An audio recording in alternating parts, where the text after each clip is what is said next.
بسم اللہ الرحمن الرحیم۔ السلام علیکم۔ لوگ تاج محل کو محبت کی علامت قرار دیتے ہیں، مگر یقین جانیں کہ عثمانی دور خلافت میں مسجد نبوی کی تعمیرات کی دنیا میں محبت اور عقیدت کی معراج ہے۔ مکمل ویڈیو ملاحظہ کیجیے اور اپنے دلوں کو عشق نبی صلی اللہ علیہ وسلم سے منور کریں، لیکن ٹھہریے، اس سے پہلے ادب اور محبت والوں کے چینل کو سبسکرائب کیجیے اور بیل آئیکن کو پریس کیجیے۔ ترکوں کے دور حکومت میں جب سلطان عبد الحمید نے مسجد نبوی کی تعمیر کا ارادہ کیا تو انہوں نے اپنی وسیع و عریض ریاست میں اعلان کیا کہ انہیں عمارت سازی سے متعلق فنون کے ماہرین درکار ہیں۔ اعلان کرنے کی دیر تھی کہ ہر علم کے مانے ہوئے لوگوں نے اپنی خدمات پیش کیں۔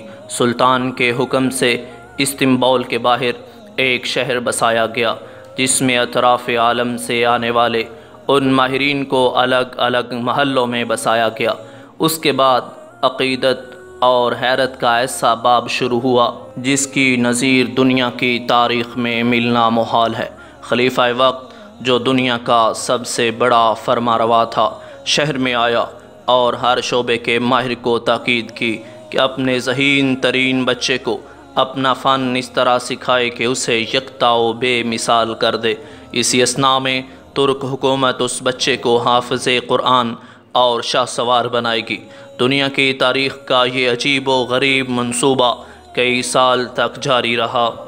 25 سال بعد نوجوانوں کی ایسی جماعت تیار ہوئی جو نہ صرف اپنے شعبہ میں یکتائے روزگار تھے، بلکہ ہر شخص حافظ قرآن اور بعمل مسلمان بھی تھا۔ یہ لگ بھگ 500 لوگ تھے۔ اسی دوران ترکوں نے پتھروں کی نئی کانیں بھی دریافت کیں، جنگلوں سے لکڑیاں کٹوائیں، تختے حاصل کیے گئے اور شیشے کا سامان بہم پہنچایا گیا۔ یہ سارا سامان نبی مکرم صلی اللہ علیہ وبارک وسلم کے مقدس شہر مدینہ منورہ پہنچایا گیا تو ادب کا یہ عالم تھا کہ اسے رکھنے کے لیے مدینہ سے دور ایک بستی بسائی گئی تاکہ شور سے مدینہ منورہ کا ماحول خراب نہ ہو۔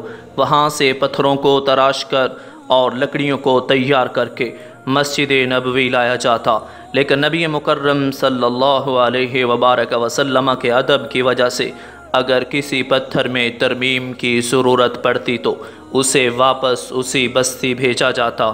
ماہرین کو حکم تھا کہ ہر شخص کام کے دوران باوضو رہے اور درود شریف اور تلاوت قرآن میں مشغول رہے۔ حجرہ مبارک کی جالیوں کو کپڑے سے لپیٹ دیا گیا کہ گرد و غبار اندر روضہ پاک میں داخل نہ ہو سکے۔ ستون لگائے گئے کہ ریاض الجنہ اور روضہ پاک پر مٹی نہ گرے۔ یہ کام 15 سال تک چلتا رہا اور تاریخ عالم گواہ ہے کہ ایسی محبت، ایسی عقیدت سے کوئی تعمیر نہ کبھی پہلے ہوئی نہ کبھی بعد میں ہو سکتی ہے۔ خلیفہ سلطان عبد المجید نے 1293 میٹر مسجد نبوی میں توسیع کرائی، جس کے بعد مسجد کا رقبہ 10,328 مربع میٹر تک جا پہنچا۔ یہ توسیع 1265 ہجری میں کرائی گئی تھی۔ دوستو، مسجد نبوی کی 14 صدیوں میں 14 بار تعمیر و توسیع ہوئی۔ العربیہ کے مطابق نبی مکرم صلی اللہ علیہ وبارک وسلم اور آپ کے اصحاب نے مسجد نبوی کی بنیاد 1050 مربع میٹر جگہ سے رکھی۔ مسجد کی عمارت کچی اینٹوں، گارے، کھجور کے تنوں اور پتوں سے بنائی گئی۔ 1050 مربع میٹر سے شروع ہونے والی مسجد نبوی آج 5 لاکھ مربع میٹر پر پھیلی ہوئی ہے۔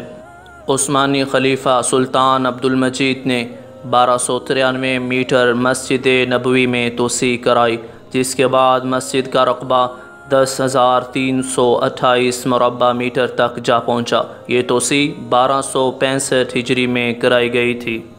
یہ جو عقیدت و محبت کی داستان بیان کی گئی، یہ اسی تعمیر کے متعلق ہے جو خلافت عثمانیہ کے دوران مسجد نبوی شریف کی توسیع کرائی گئی۔ دوستو، یہ عقیدت اور محبت کی ایک داستان تھی۔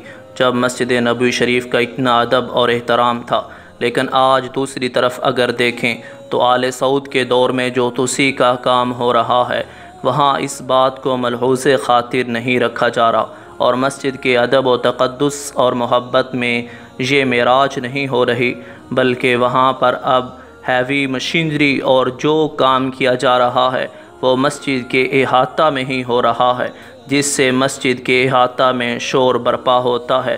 ہم دعا گو ہیں کہ اللہ تبارک و تعالی اسی ادب کو ملحوظ خاطر رکھتے ہوئے مسجد نبی شریف کی توسیع کا کام جاری رکھنے کی توفیق عطا فرمائے۔ دعاؤں میں یاد رکھیے گا۔ السلام علیکم۔